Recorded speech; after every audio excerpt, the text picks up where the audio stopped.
Certains pays portent une triste étiquette, celle d'avoir vécu sur son sol un génocide. Le Rwanda est l'un d'entre eux. L'homme que je reçois aujourd'hui est un rescapé. Il a 17 ans quand ses proches sont assassinés sous ses yeux. Sa résilience, c'est la famille qu'il a fondée, c'est aussi la musique qu'il chante et qu'il compose. Bonjour Corneille. Bonjour Audrey. Merci d'être là. Merci de m'inviter.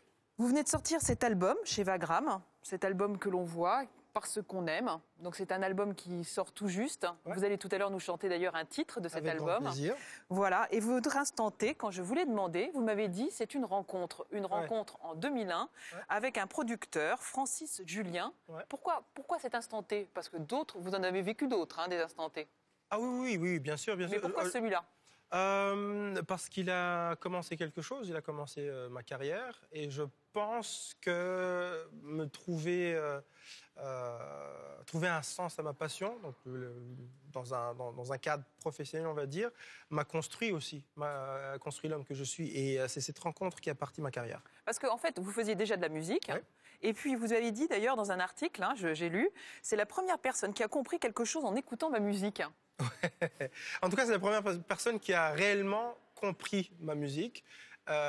Et donc, m'a compris par association, parce que j'avais rencontré plein de maisons de disques.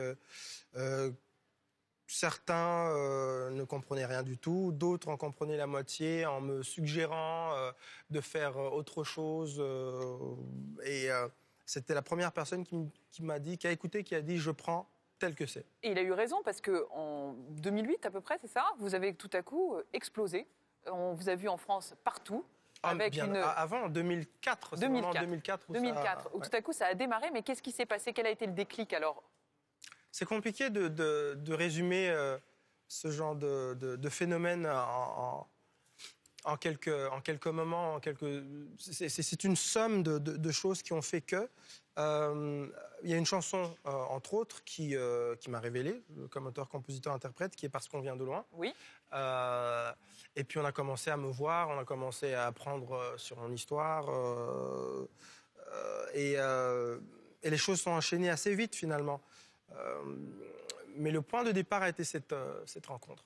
Écoutez, de toute façon, on va en reparler juste après que vous nous ayez chanté une chanson, parce qu'on a envie d'entendre votre voix, de réentendre votre voix, parce que vous avez eu un long laps de temps, à part un bon album de reprise, un long laps de temps où vous n'avez pas chanté. Ouais. Donc on va vous entendre là tout de suite avec cette chanson. Tout le monde, on vous écoute, on y va.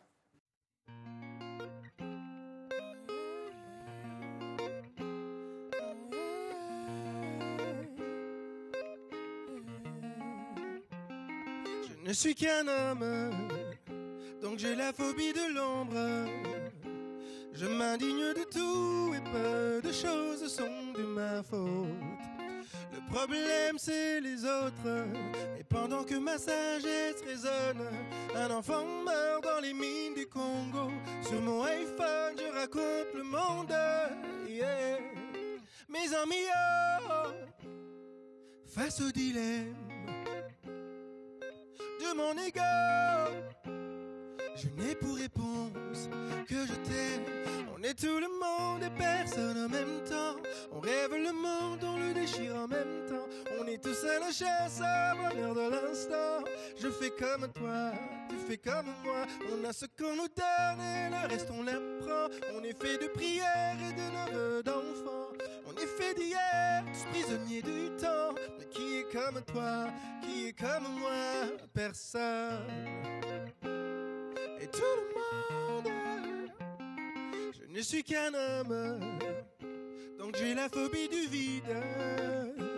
Pour ne pas disparaître, j'ai fait des enfants et je vise l'éternité. Je suis généreux, un généreux égoïste.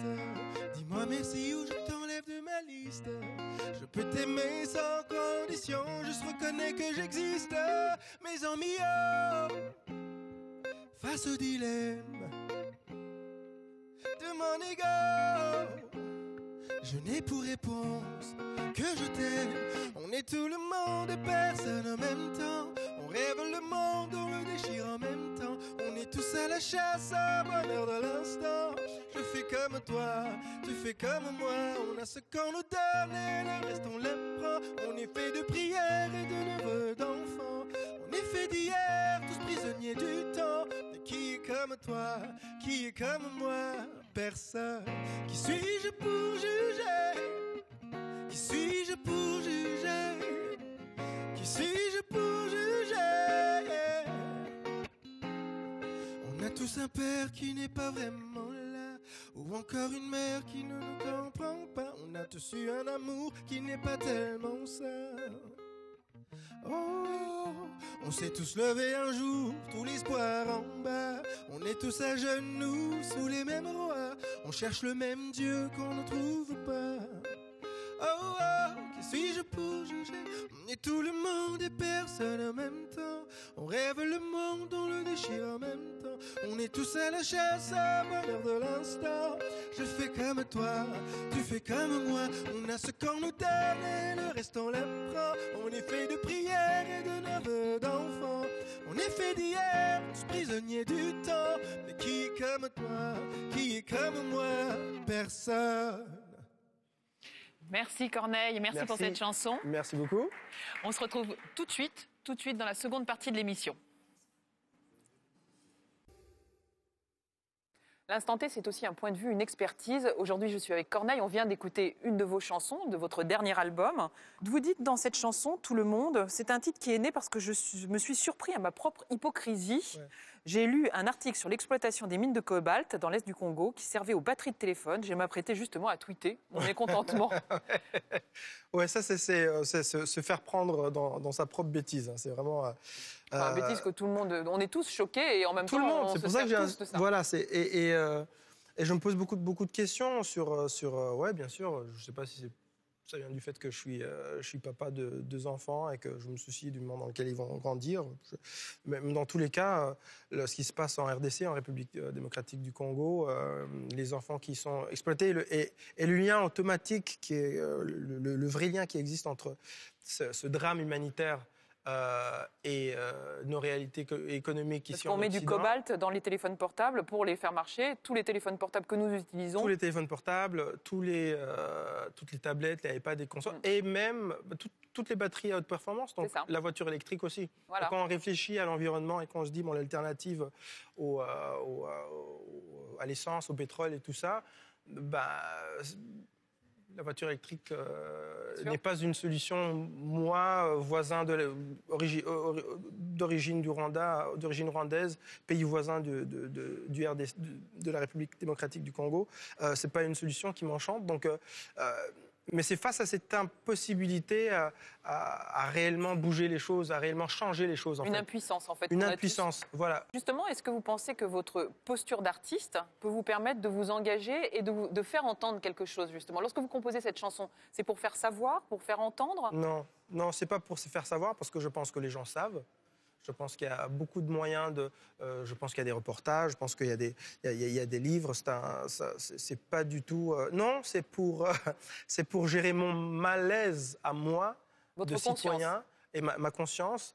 Parce que j'essaie de trouver une solution pour moi, une solution pour survivre à ce mal existentiel qui m'habite et qui, je pense, habite tout le monde.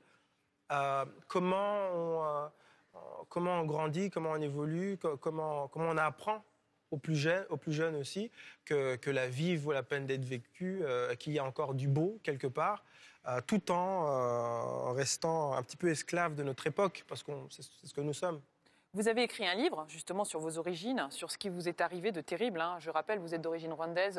Je rappelle que votre famille a subi le génocide, que vous avez assisté, effectivement, à toutes ces morts. Est-ce que ça joue, justement, aujourd'hui, lorsque vous écrivez une chanson comme celle-ci? Est-ce que le fait de venir d'Afrique, de venir d'un pays qui a connu la guerre, est-ce que ça joue à la fois dans vos émotions et dans vos remises en question? Je ne sais pas s'il y a un lien direct entre mon histoire personnelle et ma conscience de citoyen aujourd'hui. Je ne le sais pas. Je peux très bien m'imaginer avoir vécu les mêmes choses et au contraire, avoir voulu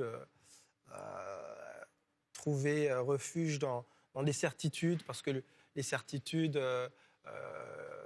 C'est-à-dire les certitudes, parce que je pense que quand on prend parti, par exemple, quand on prend une position, et qu'on s'identifie à un groupe contre un autre groupe en disant « j'ai raison » vous avez tort. Je suis à droite, donc forcément à gauche, vous avez tort. Ou on doit s'accrocher à des certitudes. On part en guerre parce qu'on est certain. Autrement, on n'irait pas en guerre. Il faut trouver une certitude quelque part. Et moi, je n'en ai pas, mais je pense que ça a moins à voir avec mon histoire personnelle et plus à voir avec mon éducation, mes deux parents, le genre d'enfance que j'ai eu avant le génocide, le type d'amour que j'ai reçu de ces deux personnes. Je pense que c'est ce qui me permet aujourd'hui d'avoir assez de liberté pour accepter le fait que je ne sais rien, que je ne suis sûr de rien et que je peux juste parler de mes mots et les partager. Mais c'est pas du tout pour faire réfléchir, j'ai pas cette prétention-là, c'est pas pour réveiller les consciences, j'ai pas cette prétention-là non plus. Vous n'habitez pas en France, vous habitez à Montréal, même si vous n'en avez pas du tout l'accent. C'est ce qu'on vous dit, je me permets de le dire parce que c'est ce qu'on vous dit d'habitude. Vous suivez, j'imagine, un peu l'actualité en France. Oui, bien sûr. Votre album, votre chanson, d'ailleurs, qui est un appel aux consciences, résonne un peu avec ce qui se passe en France. Vous suivez un peu tout ce débat Oui, je suis, et c'est marrant parce que le clip qu'on voit pour tout le monde, pour ce titre, a été tourné des mois avant les Gilets jaunes. Mais j'avais envie de... j'ai parlé Dans ce clip, je rappelle, on vous voit manifester. Hein, on nous voit manifester et sur les pancartes, on revendique un peu plus d'amour. Ça a l'air bateau comme ça, vite fait, mais je trouve ça essentiel. Donc plus d'amour revendiqué, c'est en tout cas ce que vous dites dans votre album. Et on va se quitter. Parce qu'on doit se quitter malheureusement. Malheureusement. Et on va se quitter avec votre titre, ce titre qui vous a fait connaître en France, en tout cas, parce qu'on vient de loin. À bientôt, merci Corneille. À bientôt Audrey. Et nous, on se retrouve bien sûr la semaine prochaine.